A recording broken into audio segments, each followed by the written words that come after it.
교도하도록 하겠습니다. 5장 21절을 제가 먼저 읽습니다. 그리스도를 경외함으로 피차 복종하라.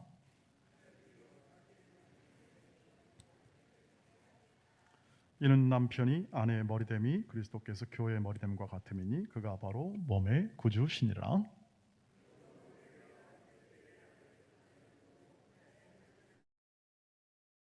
남편들아, 아내 사랑하기를 그리스도께서 교회를 사랑하시고 그 교회를 위하여 자신을 주심같이 하라.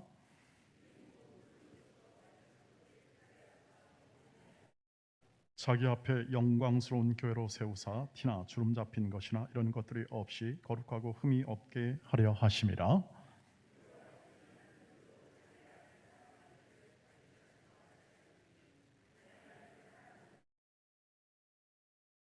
누구든지 언제나 자기 육체를 미워하지 않고 오직 양육하여 보호하기를 그리스도께서 교회에게 함과 같이 하나니. 그러므로 사람이 부모를 떠나 그의 아내와 합하여 그 둘이 한 육체가 될지니 이 비밀이 그도다. 나는 그리스도와 교회에 대하여 말하노라. 같이 씁니다. 그러나 너희도 각각 자기의 아내 사랑하기를 자신같이 하고 아내도 자기 남편을 존경하라. 아멘. 네. 오늘은 로마서 강해를 한 주 쉬고 가정의 달이기 때문에, 특별히 또 어버이날이기 때문에 모든 어버이의 사랑과 은혜가 깃든 가정에 대하여 하나님께서 어떻게 우리 가정을 세우시고 어떤 원리로 우리의 기독교적 가정의 정체성을 세우는지에 대해서 함께 나누고자 합니다.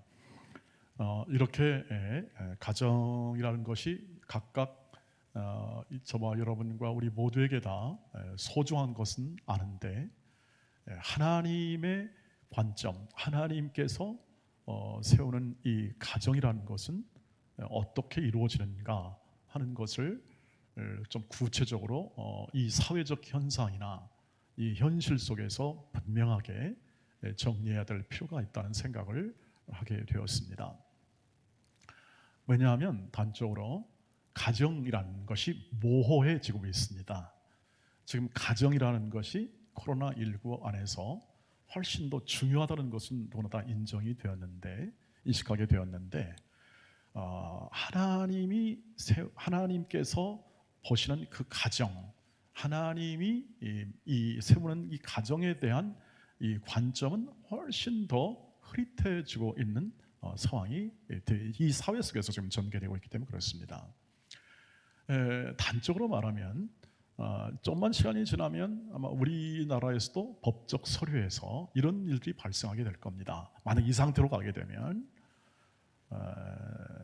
어머니 역할인데 남자가 합니다. 법적으로 동성 결혼이 허용이 되면 이제 서류에 이렇게 어떤 여권 서류나 혹은 가족 같은 서류에 뭔가를 증명할 때 당신의 아버지가 누구냐 했을 때 아버지는 당연히 남자인데 어머니는 누구냐 할 때 남자 이름으로 볼 수가 있습니다. 왜냐하면 남자와 남자끼리 결혼하게 되고 법적인 거죠. 그 법이라는 것은 그대로 지켜져야 되고 시행되어야 할 것이고요. 법을 지킴을 통해서 그 법을 통해서 우리 사회 문화가 형성이 되지 않습니까? 이 법을 시행함을 통해서 사회 문화가 형성이 되는 거니까요. 그렇게 해서 남자를 어머니라고 어머니 역할로 이렇게 부를 그런 시대가 지금은 저기 미국이나 유럽은 그렇게 돼 있고요. 지금 동성 결혼이 합법화된 나라에서는요. 우리나라는 아직까지 그것을 허용하지 않는 나라에서는 그것이 법적으로 안 되지만, 이렇게 됨으로써 도대체 가정이 어디까지 가게 되느냐에 대한 보다 분명한 이해가, 이렇게 점점 공론화된 이해라든지 이렇게 서로 공감대가 형성된 가정의 모습이 점점 어려워지고 있다. 다시 말하면 혼란스러워지고 있는 거죠. 요즘에는 이제 앞으로 그럼 이렇게 되면은 각각 사람이 자기 뜻대로 자기 마음대로 가정을 규정하고, 그리고 가정이라는 것을 이해하게 되면은 앞으로는 동물의 왕국이 될 가능성도 있겠다 생각이 듭니다. 동물의 왕국. 생각해 보는 겁니다. 요즘에도 안 그래도 지금 우리 개를 갖다가 아유 내 새끼야 그러지 않습니까? 아유 내 새끼, 실제로 그래요. 아유 아들아 딸아, 그래서 난 깜짝 놀랐습니다. 저분은 아들 있었는데 아들 딸이 없는 걸로 알고 있는데 갑자기 그러니까 알고 봤더니 견이었습니다. 견. 그 많아지는데 앞으로 동물에 대한 권리, 그 다음에 동물도 보호받잖아요. 요즘 법적으로 학대하면 안 되고 이게 가족까지 들어올 수 있습니다. 가족, 동물도 가족까지.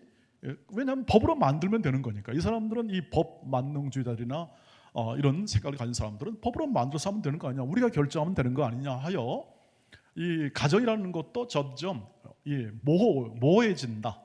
그런 면에서 오늘은 우리가 기독교인 가정, 그리고 또 하나님이 바라보는 가정은 어떤 가정인가를 이 어버이날을 맞아서 함께 나누면서 그 안에 담긴 어버이의 사랑과 그 은혜도 생각해보고 하나님의 뜻을 함께 나누고자 합니다. 우리가 이 가정을 생각할 때 항상 우리의 마음 가운데 언제나 이렇게 하나님의 가정 그러면 딱 생각할 건 뭐냐면, 하나님의 가정은 주님이 우리의 온 가정을 세운다 하는 사실을 꼭 확인해 보시기를 바랍니다. 주님이 세우시는 가정이다. 우리는 세상은 사람들이 모여서 우연히 만나서, 부부가 만나서 세우는 것을 가정이라 하는데, 우리는 하나님이 그 두 사람을 불러 한 가정을 만들고 그 하나님의 가정을 하나님이 친히, 즉 주님이 친히 세우신다, 주님이 친히 이루어 가신다는 사실을 분명하게 확인하는 거죠. 오늘 이 31절 말씀에 이것을 인식하는 게 왜 이렇게 중요하냐면, 31절 말씀에 보십시오. 그러므로 사람이 부모를 떠나 그의 아내와 합하여 그들이 한 육체가 될지니 라는 이 말씀, 창세기에 있는 말씀을 바울이 지금 오늘 본문에서 인용해서 이 부부 관계를 지금 설명하고 있는데, 이 창세기에 나와 있는 것은 창조입니다. 모든 인류를 창조하시고 이렇게 한 가정, 부부를 만들 때 하나님의 뜻이 담겨 있는 말씀이죠.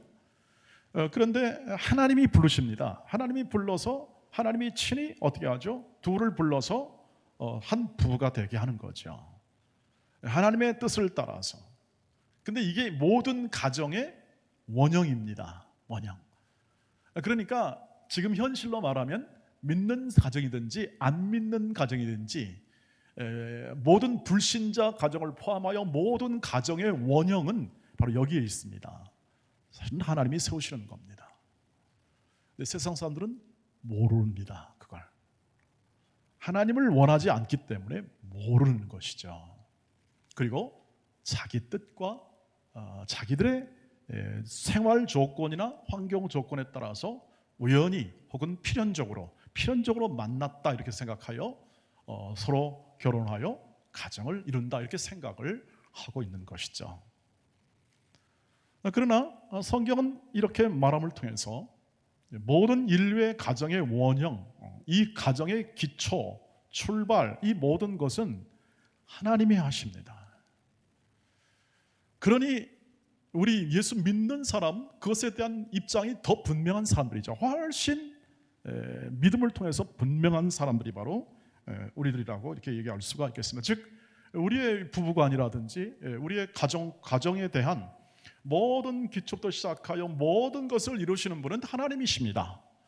하나님이 부르시고 두 사람을 부르시고 하나님이 한 몸을 이루게 하시고, 여기에 지금 뜻에 담긴 것처럼 창조 때부터 이 원리가 계속 이 모든 오고는 세대에 계속 이어지는 것이죠. 다만 이해하려고 하지 않고 외면할 뿐입니다. 하나님의 뜻은 성취될 줄 믿습니다. 그러하라고 말씀으로 기록하여 오늘 저희들을 깨우치시고 저희와 함께 말씀을 동행하라고 하신 이유입니다. 오늘 하나님이 세운다, 이 말은 주님이 세운다는 말로 바꿀 수 있는 것은 왜 그러냐면, 하나님은 주님을 통하여 우리를 구원하셨기 때문에 그렇습니다. 하나님은 주님을 통하여 주님께서 이 땅에 오셔서 하나님의 뜻대로 이 땅에 오셔서 하나님의 뜻을 그대로 성취하십니다. 실제로 살아생전에도 그렇게 하셨고 육신에 거할 때도, 그리고 부활 승천하셔서 다시 오시는 약속을 이루시는 그날까지 주님이 일하십니다. 누굴 통하여? 성령을 통하여 일하시는 거죠. 그것이 내내 이 신약에 기록이 되어 그것을 설명하고자 수많은 모든 일들이 벌어지고 사건이 벌어지고 그리고 실제 그 성령을 따라 사는 사람들의 증언이 이 성경 안에 가득 담겨 있고 오늘 특별히 이 에베소서를 통해서 우리에게 증언하는 이 사도 바울의 증언 가운데는 그 성령의 충만한 인도, 오늘도 이 말씀 앞에는 너는 술 취하지 말라, 이는 방탕한 것이니 성령의 충만을 받으라. 지금도 성령을 통하여 예수께서 일하시고 계시기 때문에 그 성령을 따라 사는 삶을 살라고 그렇게 권면한 다음에 오늘 이 본문이 나온 것을 볼 수가 있는 것이죠. 예수께서 세우신다. 이것은 그냥 사람들의 손에 맡겨놓지 않고 우리가 가진 모든 부부간의 한계, 육신의 한계, 그리고 지력의 한계, 그리고 노동력의 한계, 이런 이 약점과 약함 속에 있는 이 연약한 인생들을 예수께서 친히 구원하신다.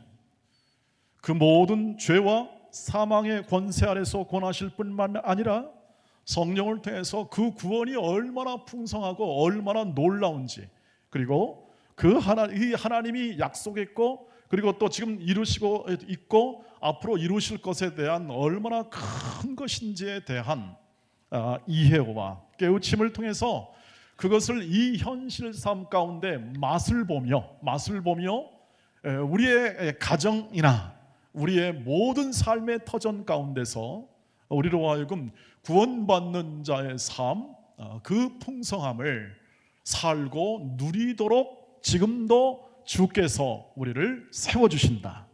그 안에 가장 중요한 가정을 세우신다.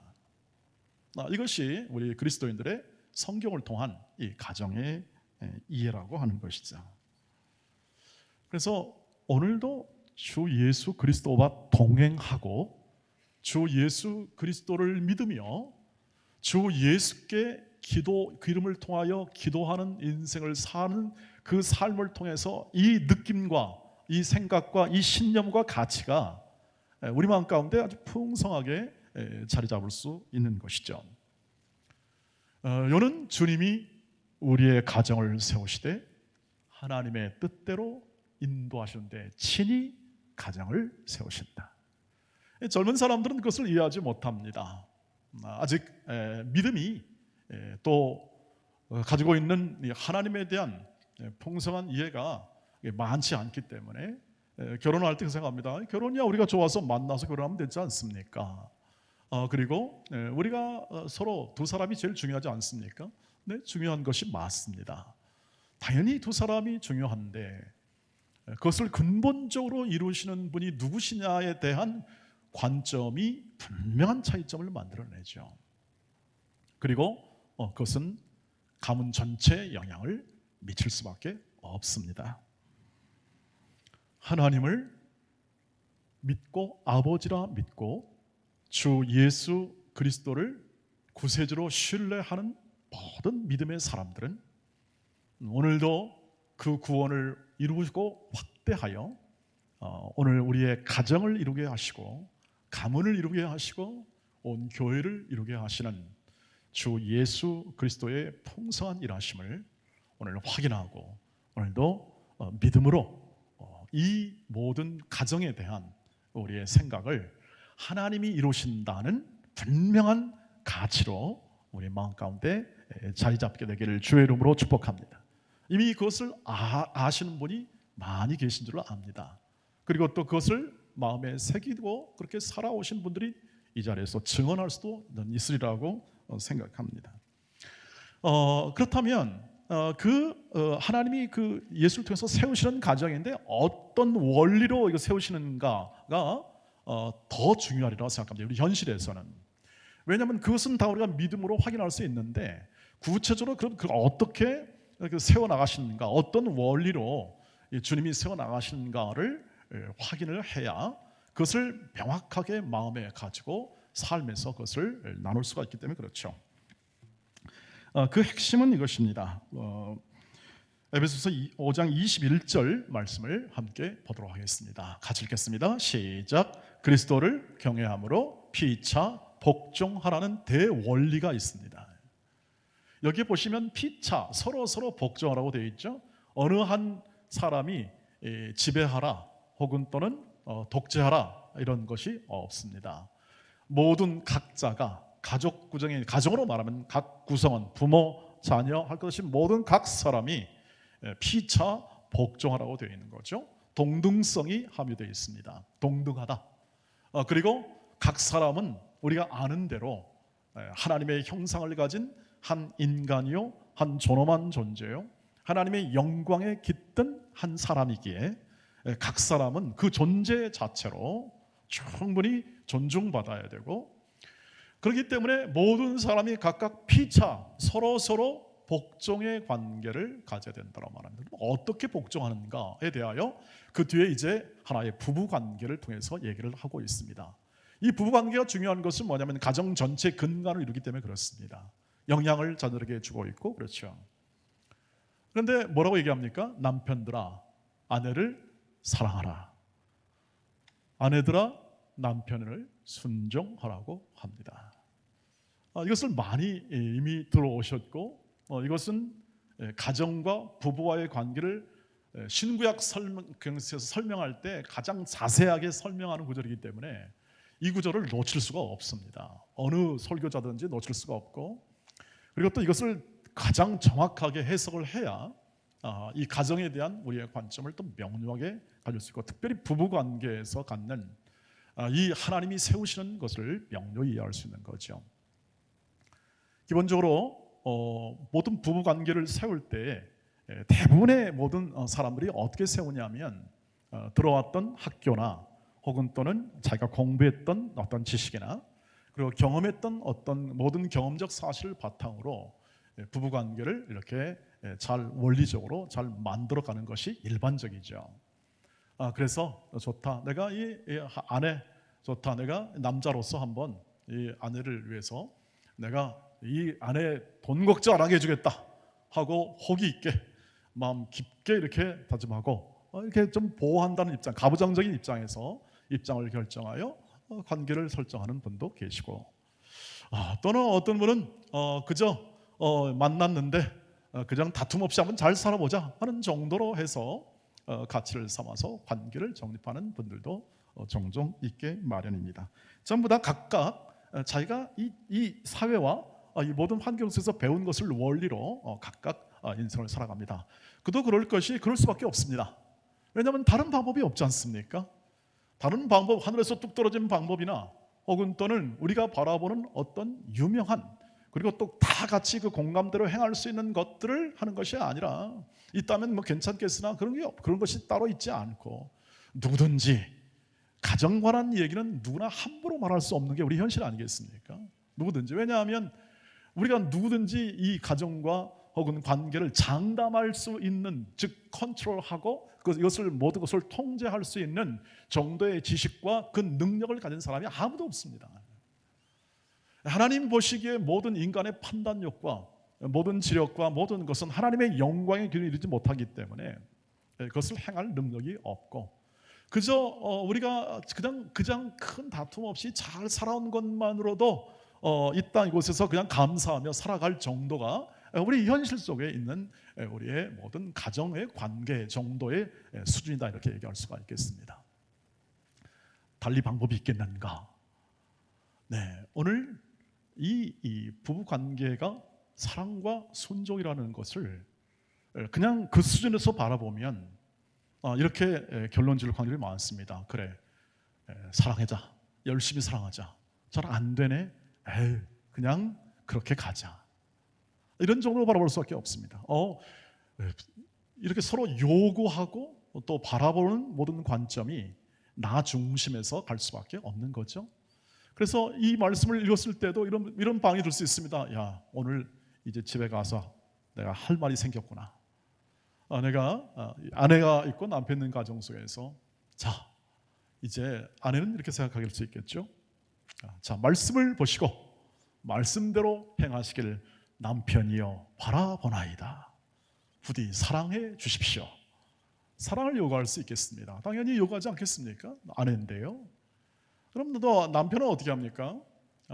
거봐라, 말씀에 있지 않냐? 순종해라. 순종, 입 다물고 순종, 이렇게 얘기할 수도 있지 않겠습니까? 이것이 이제 우리가 일반적으로 말하는 세상적인 어떤 수준의 모든 이해 속에서 우리가 이 말씀도 해석하고 또 우리가 가진 생각을 가지고 서로 관계를 그렇게 맺어갈 수가 있겠습니다. 그게 아니라면 뭘까요? 방법이 없는 거죠. 견디며 살아야 될 수밖에 없습니다. 그런데 성경이 말하는 이 사랑과 이 순종의 관계를 지금 딱 떼어놓고 이렇게 제가 설명드리지 않는 이유는 바로 오해할까 봐 그렇습니다. 이 사랑과 순종은 뭐냐면 예수 그리스도를 경외함으로 갖는 것입니다. 예수 그리스도가 보여주신 사랑이 있습니다. 예수 그리스도가 우리 인격에 담은 사랑이 있습니다. 지금 이 말씀을 보시면 어떻게 설명하냐면 사랑과 순종을 예수가 교회를 어떻게 사랑했는가, 교회가 어떻게 예수께 순종했는가를 예를 들어서 부부와 이 남편과 아내의 사랑과 순종을 얘기합니다. 그러니까 일반적 세상적 수준으로서의 이 사랑과 순종을 이해하는 편에서는 굉장히 가난한 정도죠. 가난한 정도이고 약한 정도입니다. 세상의 수준이라고 할 수 있겠습니다.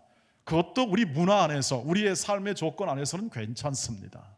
그나마 그렇게 하는 사람이 있다면 우리는 박수 쳐줄 것입니다. 근데 우리가 하고자 하는 건 뭐냐면, 지금 성경이 요청하고 성경이 얘기하던 그 사랑과 순종은 뭐냐면, 예수께서 교회를 사랑하신데 그 교회를 사랑하신 방법은 뭐냐면 자신을 다 주는 겁니다. 다 주는 거예요. 말씀처럼 교회를 위해서 다 주셨습니다. 예수님께서 자신의 몸까지, 자신의 모든 이 생명을 바쳐 이 교회를 정결하게 하고 영광스럽게 만드는 것에 부어주신 것이 사랑입니다. 남편들에게 이것을 요구하고 있습니다. 남편들아 아내를 사랑하라. 예수 그리스도를 경외함으로 사랑하라, 이 뜻이 되겠죠. 예수 그리스도의 사랑으로 사랑하라 이겠죠. 왜? 너에게는 예수의 사랑이 있다. 그래서 지금 이 본문 안에는 앞에는 뭐냐면, 예수께서 죽은 자들아 일어나라, 빛을 비추라, 너희는 빛이 비추는 사람이며 하나님의 영광이 임한 사람들이다. 구원의 영광이 임했다. 예수의 영광이 임하고 예수의 사랑이 임하고 예수의 크나큰 은혜가 너의 인생 가운데 임한 사람이다. 이게 구원의 개념이지 않습니까? 그러므로 너희 남편들은 어떻게 하냐? 이 구원의 하나님의 예수 그리스도의 크나큰 십자가에서 보여줬던 그 놀라운 위대한 사랑을 너희의 가슴에 품고 그 사랑으로 아내를 사랑해라. 나가 떨어져야겠죠. 이렇게만 이해해도 나가 떨어질 수밖에 없는 거죠. 어떻게 우리가 그렇게 할 수 있을까라는 그런 생각을 할 수 있겠습니다. 그래서 성령께서 그 일을 행하십니다. 우리가 안 돼요. 우리가 이 본성으로는 그렇게 할 수 없다는 것이 이미 다 증명이 되지 않습니까? 성령께서 우리의 마음에 감동하시고 지혜를 주시고 힘을 주시고 마음을 이렇게 풍성하게 하사 그 일을 행하게 하시는 겁니다. 그래서 항상 오늘 이 말씀 앞에는 술 취하지 말라, 이는 방탕한 것이니 성령의 충만을 받으라 이렇게 얘기합니다. 그러니까 똑같은 방법으로 그것을 해결하려고, 예수를 믿고도 똑같은 방법으로 이 사랑을 해결하려고 하면은 우리는 또 다른 좌절에 부닥칩니다. 왜냐하면 안 되는데 왜 말씀했을까? 예수의 사랑으로, 여러분 받은 바 예수의 사랑, 그것이 바로 그리스도를 경외함입니다. 그리고 사랑하는 게 복종이죠. 말씀의 복종.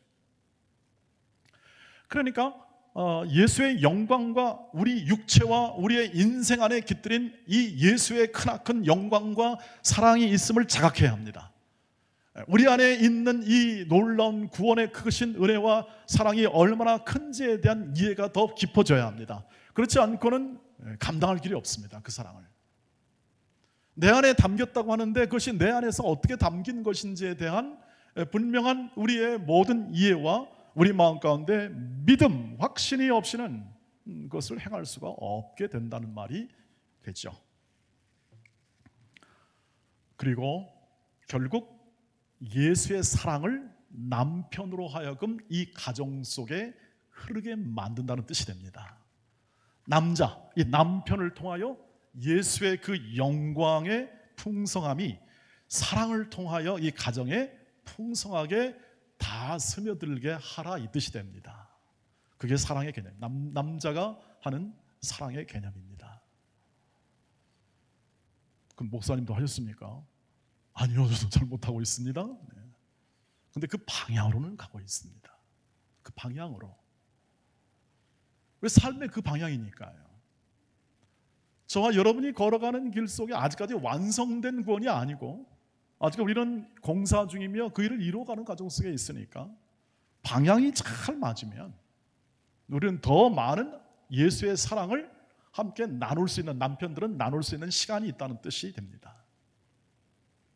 그것을 통하여 이 하나님의 영광이 이 남자의 이 남편의 역할을 통하여 이 가정 속에 흘러 들어가는 것이고, 아내는 이 순종이라는, 어떤 순종입니까? 예수께서 십자가에서 죽기까지 순종합니다. 하나님의 뜻에 죽기 순종해요. 죽기까지 순종함을 통하여 뭘 이루냐면 우리의 구원을 이루죠. 순종은 구원을 이루는 통로가 되는 겁니다. 이 순종을 얘기하는 겁니다. 그러니까 왜 남편이 왜 순종하느냐 이런 것을 이렇게 이 세상적인 가르침 정도로만 이해하게 되면 우리는 그 수준을 벗어날 수가 없습니다. 진정한 이 구원을 이루는 순종의 그 영광에 이르지 못한다는 뜻이 되겠습니다. 그걸 아내에게 부여하여 예수의 사랑, 순종하는 예수의 사랑을 가정에 부으라는 겁니다.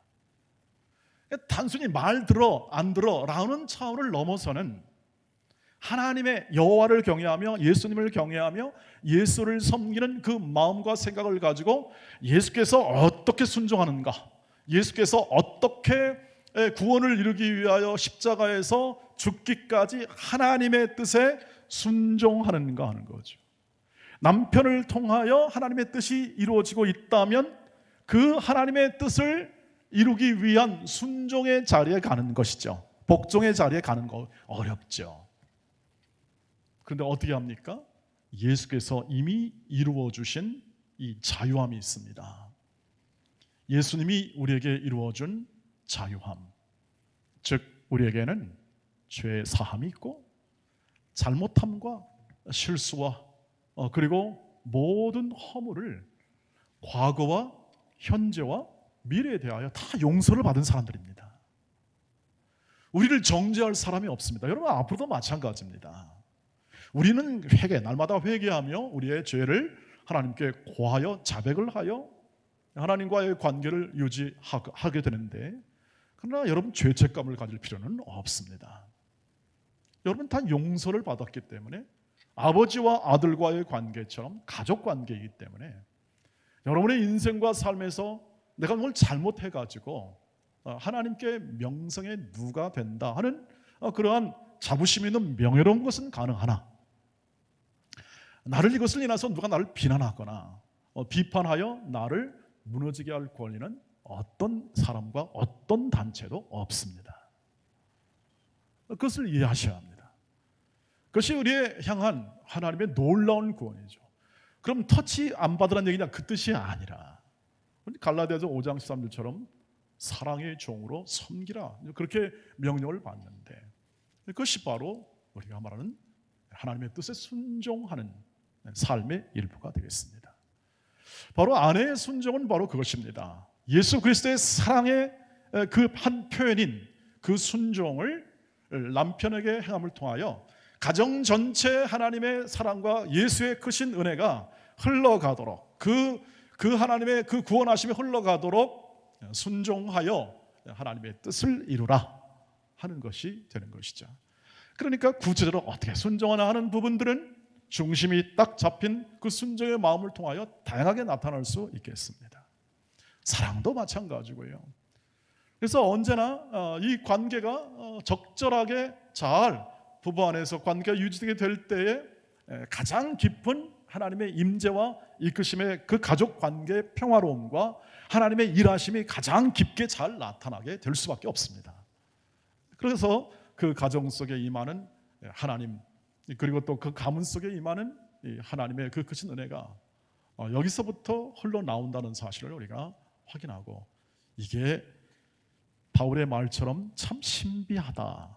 어떻게 연약한 한 남자와 한 여자를 불러 그렇게 하나님과 우리가 교제할 수 있고, 하나님과 우리가 함께 하나님의 복을 나눌 수 있는 그러한 신비로움을 볼 수 있고 맛볼 수 있는 그런 것을 만들어 주었는가 하는 것에 대한 우리의 이해가 커지게 되고 감사가 커질 수 있는 바로 기초가 됩니다. 이 원리입니다. 사랑과 순종의 원리가 모든 부부 관계와 가족 관계를 이루는 하나님의 사랑이 흐르는 통로가 된다. 그러니 즐거이 행하시기를 주의 이름으로 축복합니다. 그것이 즐거움이죠. 감사하기 때문에 즐거움입니다. 하나님의 이 연약한 육체에 담긴 예수 그리스도의 충만함, 이것이 교회에 담겨 있다고 말을 합니다. 이 연약한 육신들 가운데, 우리 육신 가운데 우리가 함께 모여서 예수 그리스도의 몸을 이루지 않습니까? 머리가 몸을 이루어서 한 공동체를 이뤘다고 그러는데 참 놀랍습니다. 이렇게 연약한 인간 속에 담긴 하나님의 영광, 감탄할 만한 일들이 종종 발생하는 것은 맛보는 것이죠. 하나님의 그 이끄심과 가정 세우심이 어떤 것인가를 우리에게 증언케 하고 우리도 경험하게 할 수 있는 그러한 놀라운 하나님의 은혜들이 교회 안에 곳곳에 있고, 우리의 믿음의 선진들, 우리가 앞서 가신 믿음의 선진들을 바라보실 때, 야, 나는 저렇게 살면 좋겠구나 하는 그런 사람들을 하나님이 계속 나타나게 하십니다.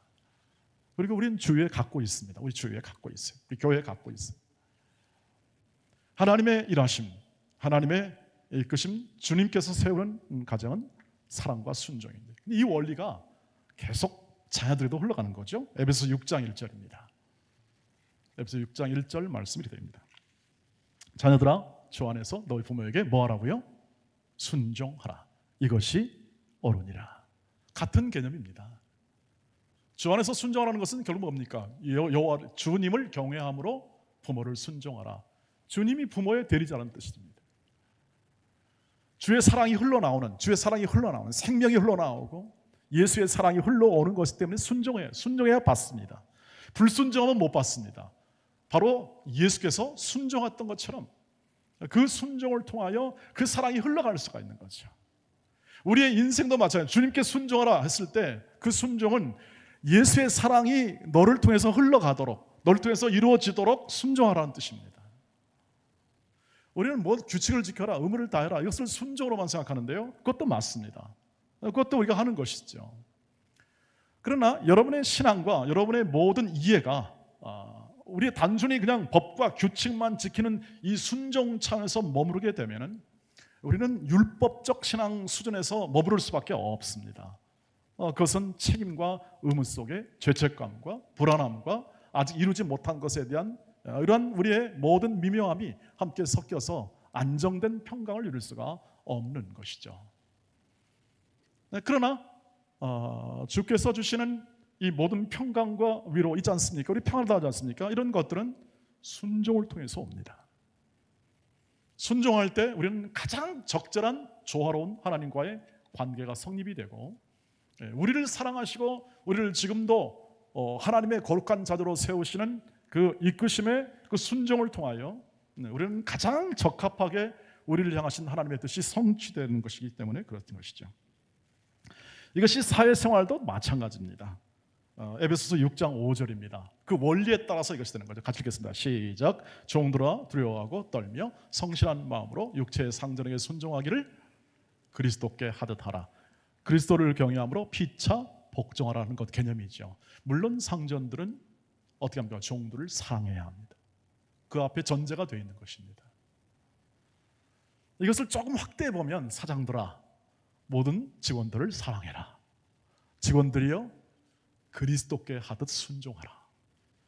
순종이 그냥 맹목적인 복종이 아니라, 여러분 아시는 것처럼 언제나 예수 그리스도께서 그 모든 구원을, 온전한 선을 이루기 위하여 오래 참고 그리고 견디며 그리고 바른 일을 충성스럽게 행하는 것을 순종이라고 하지 않습니까? 거기는 어려움도 있고 실패도 있습니다. 실패할 수 있습니다. 그리고 때로는 실수로 인하여 무너질 수도 있습니다. 그러나 우리 인생에 대한 실패는 없습니다. 우리 모든 생명에 대한, 우리 운명에 대한 실패는 없습니다. 예수 그리스도 안에서 이미 확립된, 확정된 구원이 있기 때문에 주 예수가 이루신 그날까지 우리의 모든 관계는 주님이 책임져 주시고 그 뜻을 온전히 이루실 것입니다. 그러므로 각 사람을 죽게 하듯 그 순종의 위치에 있는 사람은 순종하는 겁니다. 국가에 대해서도 로마서 13장은 그래서 국가에 대해서도 우리를 인도하는 자이니 순종하라고 합니다. 그 순종의 퀄리티, 그 순종의 질을 언제나 확인하시기를 주의 이름으로 축복합니다. 여러분이 갖는 그 순종을 통해서, 아내들이 갖는 순종을 통해서 그 가정에 복이 옵니다. 그 가정에 복이 오죠. 즉 예수의 사랑이 풍성히 전달됩니다. 이 원리의 모든 기초가 부부에 있습니다.